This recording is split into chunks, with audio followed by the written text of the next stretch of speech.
Here we go.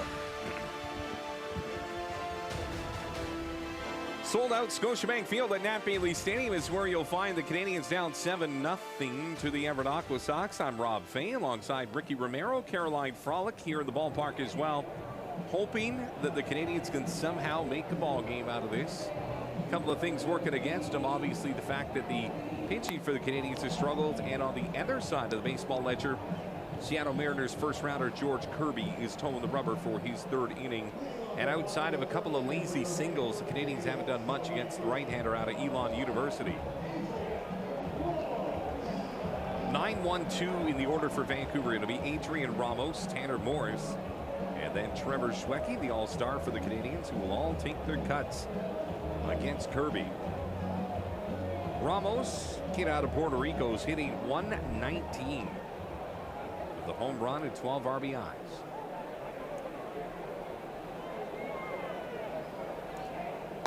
Fastball in for strike, and the count goes to 0-1. One thing you can say is Kirby's had significant amount of time in between innings while his offense has been scoring runs. He sat there while he scored 4 in the second and then 3 more in the third. Pitching for strike, and the count goes to 0-1. Doesn't look like there's any rust on Kirby's right-handed arm. There's nothing better than when you have a 7-run lead as a starting pitcher and you just go out there and you get to work. You can't let off that gas, that's for sure. Continue to make pitches and get your work in.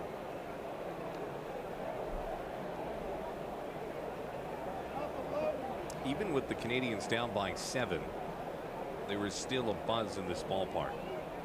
It is such a social event here in Vancouver. And it's funny because there are so many choices in this city. You've got the Whitecaps, the BC Lions. Everybody's starting to get a buzz about the Vancouver Canucks. And yet the destination in the summer remains Nat Bailey. 1-2. Anthony's not called for strikes. The count goes to 2-2. It's funny you say that because I had yesterday coming in from Los Angeles, I had the customs officer say the same thing. He's like, I heard watching a game there was awesome. I was like, yeah, man, you need to come and check it out. It's definitely a buzz. Making friends at the border. 2-2, swing and a miss. Ramos watches 95 right up on the hands, get the best of him. Strikeout number 5 for Kirby in this game.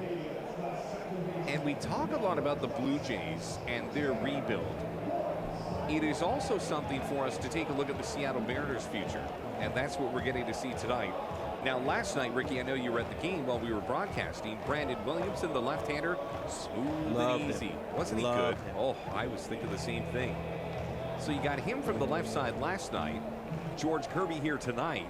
Looks like the Mariners did pretty well in the draft. Yeah, so far Kirby has done a tremendous job of just pounding the zone, and it seems like it's that type of night where he's placing that fastball and that breaking ball exactly where he wants. And the Canadians right now are having a tough time trying to just make contact. Fastball low and inside. Tanner Morris, in his first and only plate appearance, struck out back in the first. Morris out of the University of Virginia.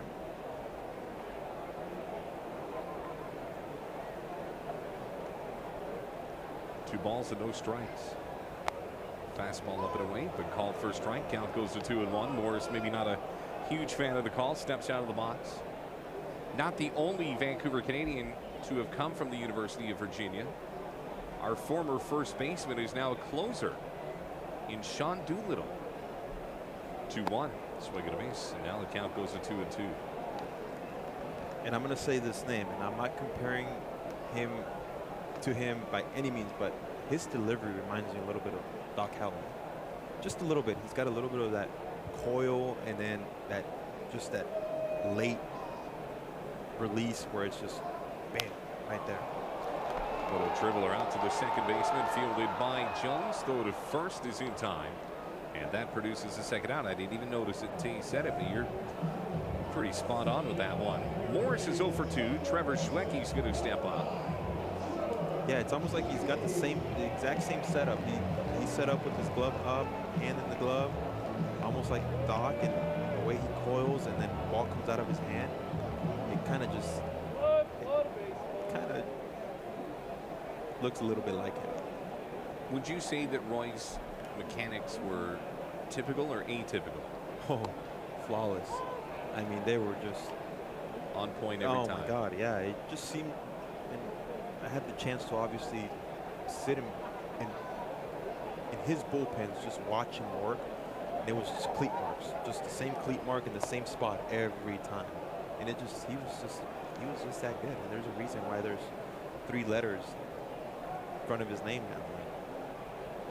It was a treat to watch him work, that's for sure. Even just playing catch was just a treat. 1-1 on its way to Schwecke as a pitch that is fouled back, and the count goes to 1-2. First time I had a chance to play catch with him, I was nervous, really, really nervous, because he hit you on the chest every single time. And that was still a young rookie, a little bit, my ball moved a lot, and yeah, we were playing catch in left field at the Rogers Center on a day off, and the pitching coach just kept egging it on. Hey, he's going to hit you on the chest, so make sure you hit him on the chest every time. So it was pretty funny, and he was having a laugh with it too. So it's not like he was super serious. Ball fouled off. Count 1 ball and 2 strikes with 2 outs. But you could just tell, like, the guy just, when it came to his work, it was work, and nobody can get in the way of that. There's so many guys that tell the same message. You know, be it A.J. Burnett or whoever is asked of Roy Halladay. It's pretty cool to hear those stories. 1-2 is a fastball called for a strike, and the inning is over. I don't think it mattered whether Schwecke swung or not. And I'll tell you this, that's a pretty impressive inning. Couple of strikeouts for George Kirby. Canadians much ado about nothing in the bottom of the 3rd. We will jettison forward to the top of the 4th inning.